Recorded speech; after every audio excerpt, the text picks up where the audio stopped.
10 வீரல் பட்டால் என்ன, முத்தமழை இட்டால் என்ன,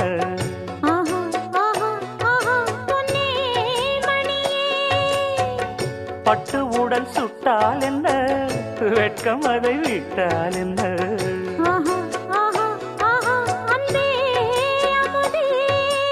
கங்கை நதி நீராட கண்ணன் வரத்தான்,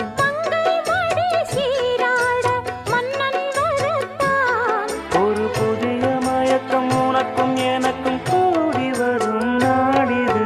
நேற்றிரவு அடி நேற்றிரவு நடந்ததென்ன,